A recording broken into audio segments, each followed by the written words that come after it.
కాంతారా చిత్రంతో pan India range లో రిషబ్ శెట్టి పేరు మారుమోగిపోతోంది. ఈ చిత్రంలో హీరోగా నటించడంతో పాటు కథని అందించి దర్శకత్వం వహించి తన బహుముఖ ప్రజ్ఞని చాటాడు రిషబ్ శెట్టి. టాలెంట్ ఎక్కడున్నా ఇట్టే పసిగట్టి ఉపయోగించుకోవడంలో మహాదిట్ట మెగా ప్రొడ్యూసర్ అల్లు అరవింద్.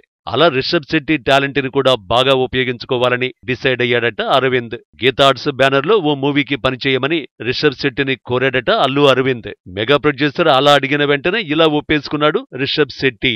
ధృవ లాంటి బ్లాక్ బస్టర్ హిట్ తర్వాత మళ్లీ ఇన్నాళ్లకు రామ్ చరణ్ తో మరో చిత్రాన్ని గీతా ఆర్ట్స్ నిర్మించబోతోంది. చరణ్ తన 15వ చిత్రాన్ని RC-15 వర్కింగ్ టైటిల్ తో శంకర్ డైరెక్షన్ లో నటిస్తున్నాడు.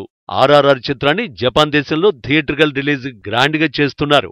RRR ప్రమోషన్స్ కోసం జపాన్ పర్యటనలో ఉన్నాడు చరణ్. కాంతారా చిత్రానికి అద్భుతమైన కథను అందించిన రిషబ్ శెట్టిని చరణ్ కోసం ఓ కథ చెప్పమని అడిగారట అరవింద్. రిషబ్ చెప్పిన కథ నచ్చడంతో జపాన్ నుంచి చరణ్ రాగానే అతనికి వినిపించేందుకు ఏర్పాటు చేశారని తెలుస్తోంది. డైరెక్షన్ ఛాన్స్ తీసుకోకుండా కేవలం కథని మాత్రమే చరణ్ కి అందివ్వడం అంటే రిషబ్ కెరీర్ కి రిస్కే అంటున్నారు క్రిటిక్స్.